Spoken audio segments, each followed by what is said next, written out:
Welcome to the Mobile Games Playbook in association with Liftoff. Join us as we uncover the latest trends in user acquisition, monetization, and mobile game design. Hello and welcome to the Mobile Games Playbook. Thanks for tuning in for another episode.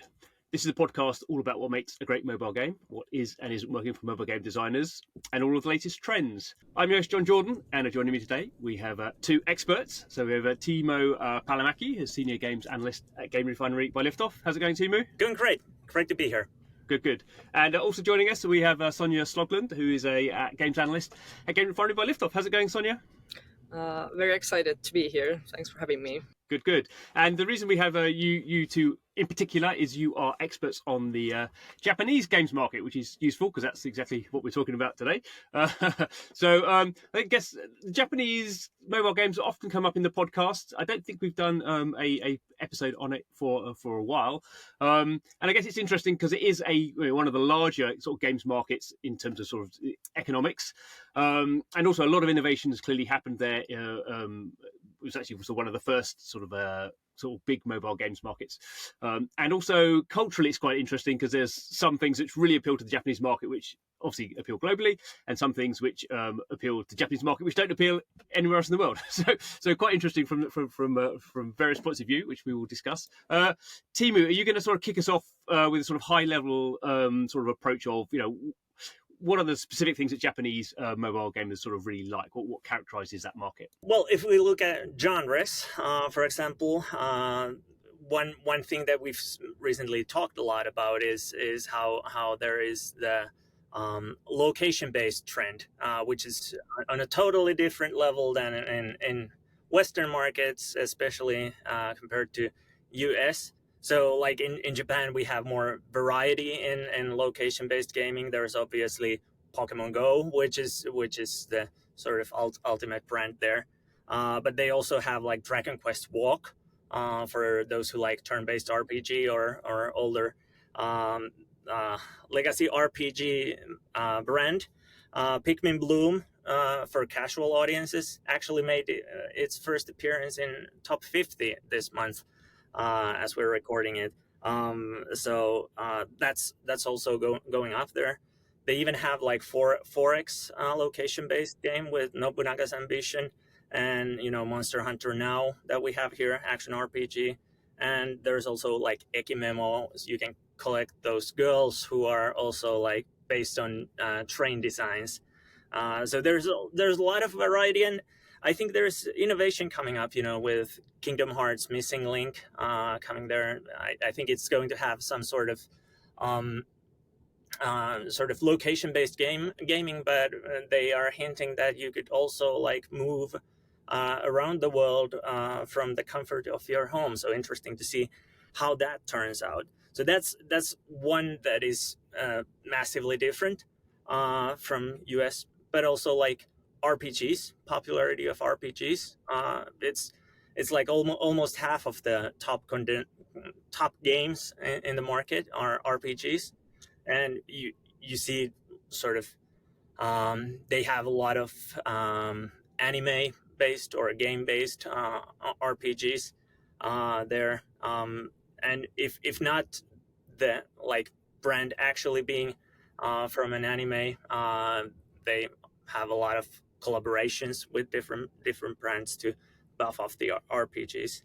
But then we see also like sports, much more like those sports titles popping up in top 200 compared to West. Sports based on animes or like cartoony approach, sort of this arcade approach. They can go really crazy, like if you've ever seen Captain Tsubasa, the way they play soccer, it's like really over the top moves. Same with sort of Prince of Tennis or Haikyuu for volleyball. So, and we've probably mentioned a couple of times Uma Musume, where girls are racing horses and they're competing, running around the track. So it's really those genres, for example, are really popular. And I think Sonja can maybe elaborate more about like idols and rhythm games as well, something that we don't see.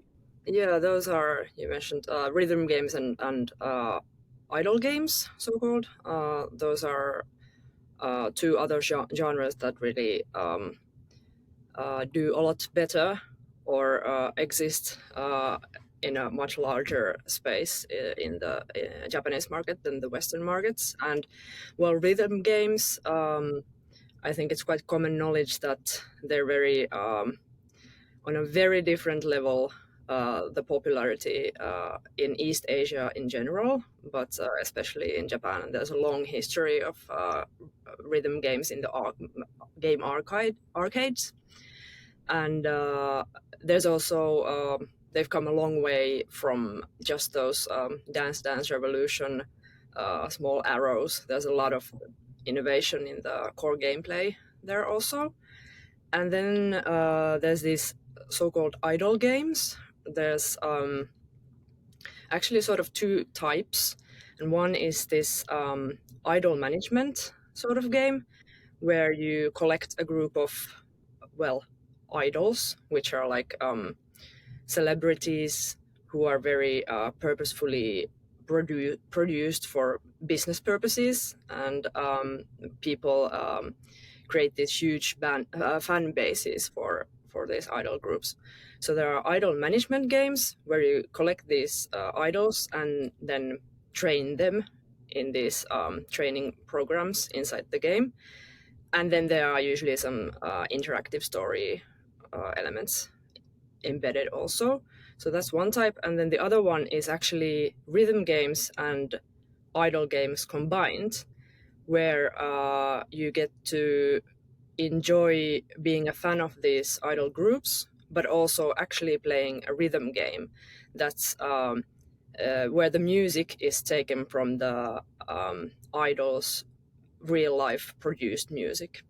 And then there are some games that have the whole group of idols is completely fictional and it's not based on any real life celebrities. So just for the game series, they have created these completely fictional idols and produced music just for the game, and then you can play it inside the game. And this actually interestingly ties back to the sports category a little bit with Uma Musume. And I know we've talked about Uma Musume, but it's a very interesting, very Japanese combination of a lot of things, because it is an idol game in a sense where you manage these girls that are horses but are basically idols. And then there's the sports aspect. And they also have these concerts. So it also like ties back to music games. So that's a really interesting game to highlight. One thing I will say is it sometimes gets a bit confusing when you're saying idle games. It's that's IDOL, as in an idle game, something of Yes. a character you worship. Rather than often we talk about idle games, IDLE, which are games where you just let the game happen, which are quite popular in the West. But I guess you could have an idle game about idle characters. That would maybe be much too much. But yeah, good. So it's a good introduction, and I guess what you've said there, I guess, shows on multiple levels just how different, even in terms of genres, the Japanese sort of market is, and so many things to unpick. It's really interesting that location-based games. So many location-based games have been tried with the biggest brands, in the West. So Harry Potter, I guess, being a good example. They just haven't worked. Whereas in Japan, for various reasons that we can sort of discuss, you mentioned like half a dozen there of, they're not Pokemon Go success stories, but they are successful sort of games. Yeah, do you think that the fact that Japanese society is so based on sort of manga and anime, so the majority of the games will sort of be viewed through that lens? I mean, are there any successful games that sort of come to mind that aren't sort of an anime type game? I mean, do they have the Call of Duties or those sort of things, or is that just really just doesn't appeal to the Japanese audience? I think there's room for those games as well. We see games that are popular in the West to also be popular in Japan, but I think it's quite safe to say that if people are making a game with Japanese market in mind, it's going to be manga, anime, at least sort of influenced by it heavily. So sort of having that cartoony approach, and even like, you know, when you watch an anime, you can tell those character archetypes that are there. There are massive fans for specific type of archetypes of characters, so you want to have those archetypes, even though it seems like a cliche or stuff. People are really looking forward to specific types of characters. Some people are really into these, you know, tsundere characters who are sort of look like they don't like you at all. They hate you, but then kind of like when you get to know them, they might be a little bit shy about it and kind of liking you, and so you have these different types of characters, that the archetypes that people really love, and it shows. I mean, I'm not an expert at all on Japanese culture, but obviously having been in games for a while, sort of looked at it. But I think it's probably hard to overemphasize just how the whole of Japanese culture is driven by sort of manga and anime as sort of fundamental to the whole society, no matter, you know, whether you're a kid or a adult in Japan. That's, even if you probably, I'm sure there's lots of people in Japan who don't read anime books, but it's just part of the culture in a way that we just don't have sort of in the West, whereas it's much more, you know, you watch cartoons when you're a kid and then you grow up to watch, you know, Marvel films or something. It's just really not like that in Japan, is it? Where it's almost like, yeah, there's a whole. It's not a subculture. It's sort of pretty much culture is viewed in that respect. That's a good point. That it's like you said, it's not only kids' cartoons, but there's a lot of anime and manga specifically written and filmed for adults, and it's like penetrates through the whole culture. And obviously we also see that in the gaming market, how the even if it's not based on an existing anime series or manga series, the art style of anime manga is very prevalent. As you say, even some games that aren't based around that, if they are successful, they do end up then having anime made about them, because that's how people, you know, consume that. You know, any successful culture will be consumed through that way. So it sort of becomes sort of self-fulfilling. They've even had like I remember there was also like a movie about mobile game. So there was this I think in West it was called The Alchemist Code. I remember that mobile game. They advertised that they had like a movie theater run of like a film made of the world of that game. So even mobile games can turn into like these big screen anime movies. It's interesting. I hadn't really thought about the sports stuff you were talking about before. So was it right that you said there was haiku for volleyball?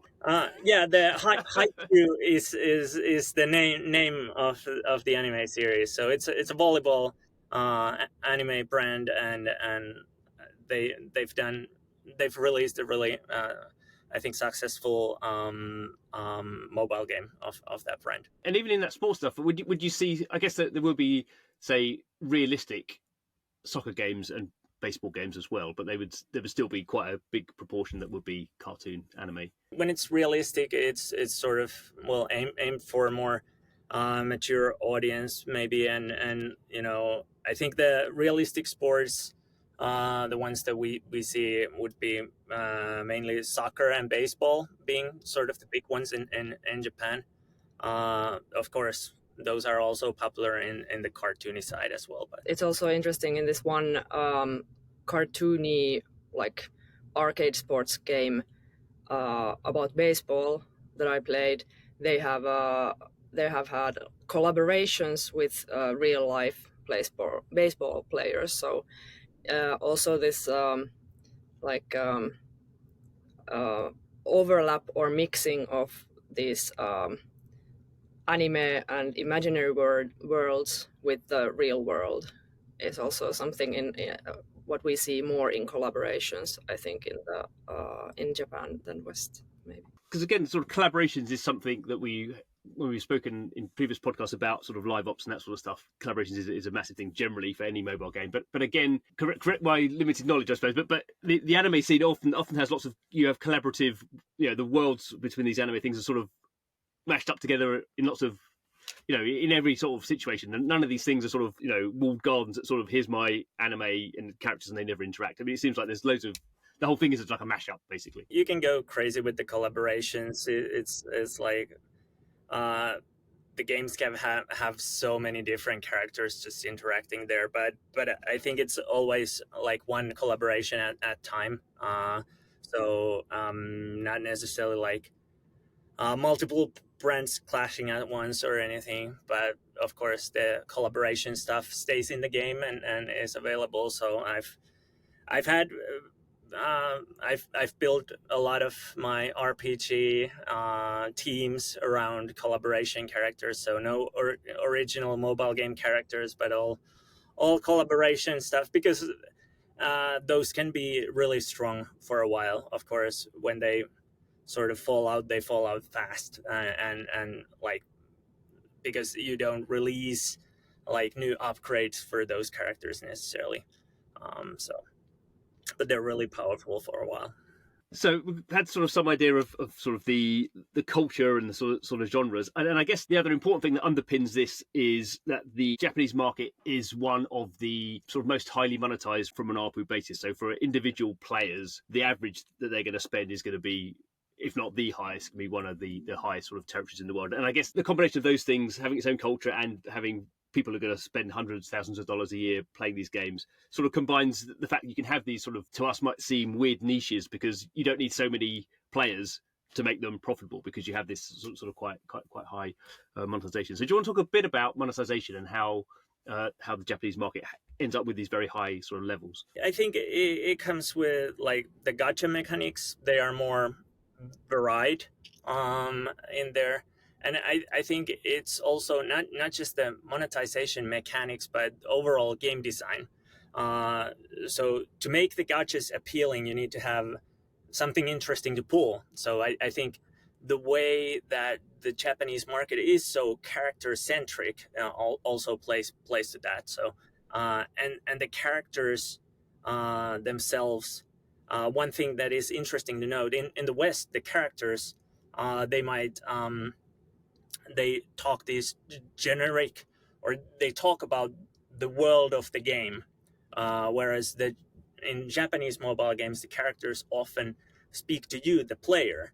They're sort of interacting with you, so you are forming this relationship with the character. They also have the systems to support that. But when you have that kind of relationship with the characters, characters are everywhere. They're sort of relatable content. Then when you go to the gacha and pull for them, you are more eager to get them, and you build that relationship. And gacha animations, if I finish my thought with this, gacha animations, that is a form of art in Japan.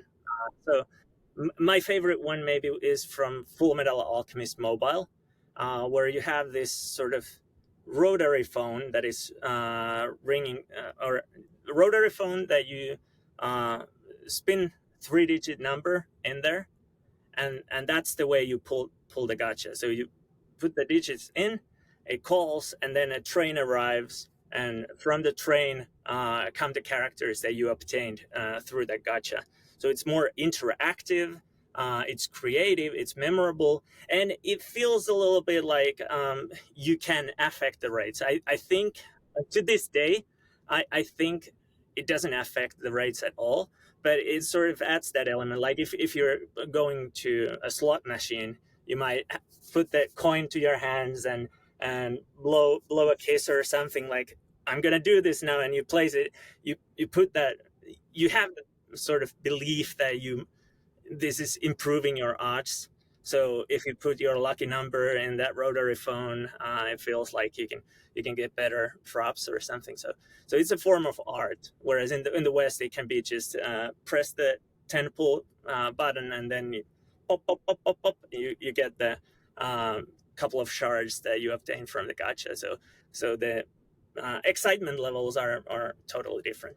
And also, going back to monetization and this like character-centric game worldview, one thing that came to mind is these,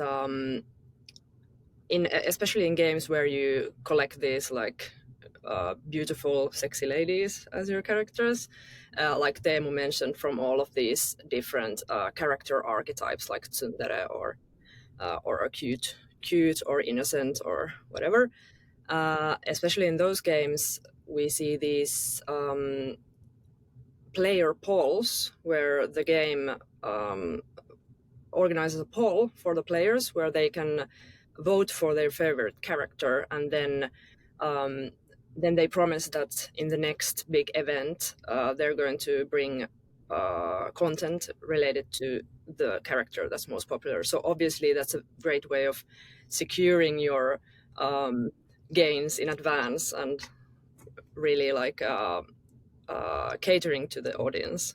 Just to explain, I guess most people know what a sort of gacha system is, but it's basically a sort of random drop system, which is actually, as far as I know, actually the Japanese games companies invented it. Would have been like sort of 20 years ago when the first mobile games came out. It was a sort of a random, and it was sort of, I guess, inspired by pachinko machines. I think that was the sort of original idea, at least. When you're saying there that it's very character based, would it be then that most gachas would be then creating, you'd be getting a character out of that, rather than like in the West you might get sort of gear or sort of costumes or say shards or something like that. But would it be the case in general that most Japanese games would actually be about characters rather than sort of accessories around characters? That's the safest way to go, because people form the best bond with characters. The people I think next was some like animal mascots, those kinds, and like the more inanimate the thing becomes, the less kind of attracted you are to it, less interested you generally are with it. So characters are sort of the safest way to go. I guess we go on to sort of localization or culturalization. That's sort of quite fundamental to how the Japanese games are. Whereas in the West, just a game designer, you would have characters as part of your gacha maybe, but you'd have a whole bunch of other stuff. You could think, I think all these other cool things I can put in my gacha system, which you think would be much more appealing. But it's at a very deep level. It's just the what people are attracted to is just very different. Also, the way you advertise the gacha. I think Sonja had a good example on this, like how the gachas can be different in the West and Japan, with Legend of Mushroom, I think. Yeah, that's an interesting case. So actually, yeah, Legend of Mushroom was first released in Japan and then a little bit later in the US, and I've been playing both of those versions, and it's interesting to see differences and like clear localizations between them. And one is that the whole game, like a big part of the whole game, is constantly pulling this gacha, which is a magic lamp that appears in the main UI, and you keep constantly pulling it. In this case, it's an equipment gacha, but and the focus is more like on the constant small dopamine hit that you get from the gacha pulling, and then the gear is also kind of quirky, a little bit funny, and mixes like fantasy and modern elements. So maybe that's like an Asian take on it. Not sure, but the interesting part was that when it comes to differences between the two versions, in the Japanese version, again, characters, it's not just the lamp, but there's this goddess of the lamp that's always standing beside the lamp, and she's very sexy and beautiful, and she talks to the player. And then in the Western version, there's only a very minor tutorial character who only appears when they introduce new features to the player. But in the Japanese version, the lady is always there, and it was just such a clear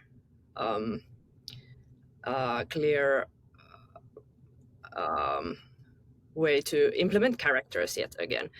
And when they were advertising for the game, they actually had hired this actress to cosplay as the lady of the lamp.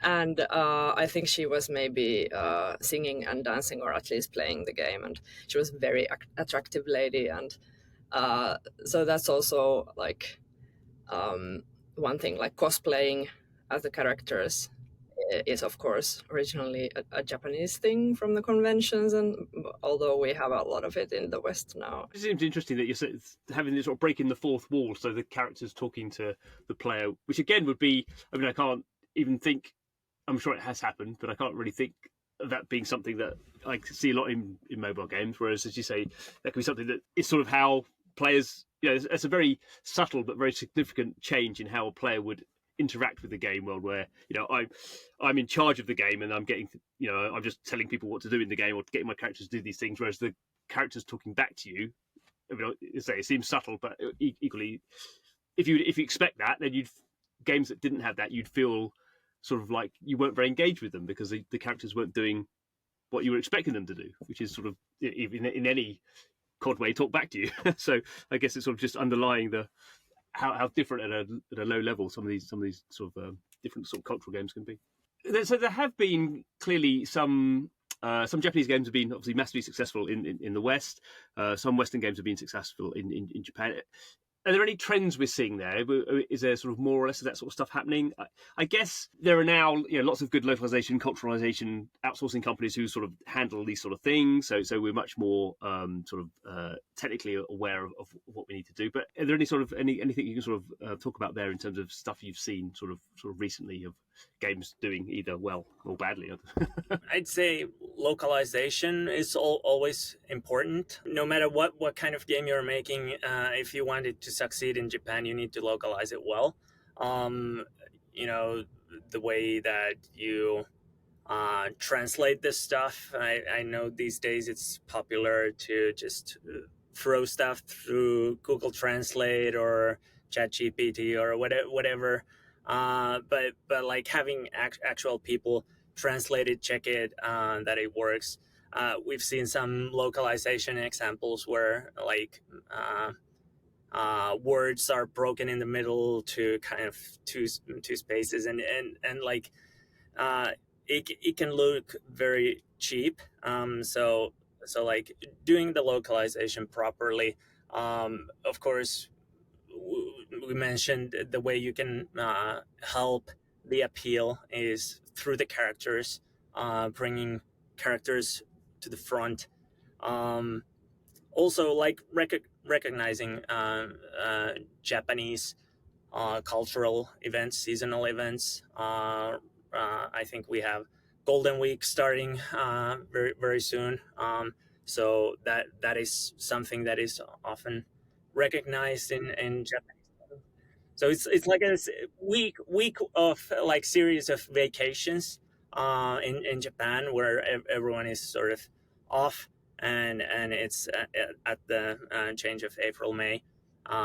So not much is happening during that time. I notice it mostly in like the mangas that I follow weekly. Those are on breaks during that time and so forth. So recognizing these events that are significant in there. And also actually Golden Week is sort of the opposite. Like Teemu mentioned that the mangas go on break, but looking at games, that's when people are on holiday, so they have a lot of time to play. So that's a really good opportunity to engage players.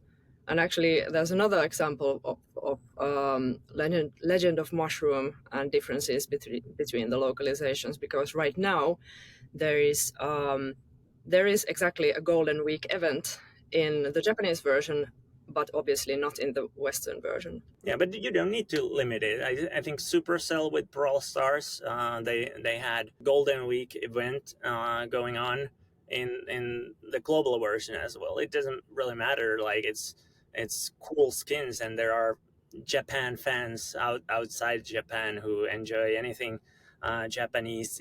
So seeing these Golden Week skins with like these Japanese cats there, I think it appeals to certain audience, and cool skin is a cool skin, doesn't matter what it's inspired from. Have there been any Japanese games that you think have done a good job of being, very Japanese and appealing to that local market, but also sort of doing well globally? Because I guess it's a bit dated now, but sort of historically stuff like sort of Puzzles and Dragons, massively successful game, one of the most successful games ever, just in Japan. Monster Strike, again, another enormously successful game that didn't really work outside of Japan, even though it's $1 billion it's raised. Do you think the Japanese developers are getting better now, sort of appealing to both sort of audiences? I'd say, well, first one that comes to mind, Pokemon, but that's in Pokemon Go. It's developed by Niantic, so it's sort of Western in that sense, but it's a Japanese brand.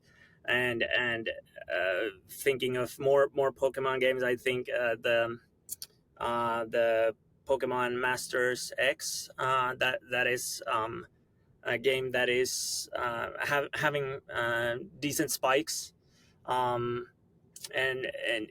if the IPs are popular enough, I think Final Fantasy VII Ever Crisis did okay for a while out there, but I think mostly if it's these anime style games that are doing well in the West, it often comes from China, Genshin Impact and Honkai Star Rail. So those are sort of devouring the space from like the games of anime fans. But Well, there are also the Dragon Ball games, which are, well, Dragon Ball obviously is a huge IP also in the West, like one of the few animes that everybody knows, and they are very old games, so that probably has an effect in the equation. And just to go back to Pokemon Go, was obviously it's a Japanese originated IP developed by a American company. In Japan, there been any obvious sort of a Japanese person playing that realised it wasn't developed by a Japanese company, that particular game, or does that actually sort of show that the best sort of games, doesn't really matter where you are in the world, there's enough knowledge now that these things can be sort of global, even though Japan is a somewhat separate market to some degree? They probably noticed that it's not like Japanese game, because they have certain habits when making UI, and like I could see there being maybe a little bit more gotcha elements or stuff. Their mobile games, they have these Western games as well, so like I think it's also very very good for them. Obviously they have enjoyed it very much. Lovely. Let's give everyone listening a bit of homework. So I guess Legend of Mushroom is one, but if you were going to encourage someone to download one characteristic Japanese mobile game to take a taste of what we've sort of been talking about, Sonja, what game would you suggest people download? This is my personal favorite, but it's Heaven Burns Red. Okay. And it's something that I would not expect to see in the West. It's anime style, and it's from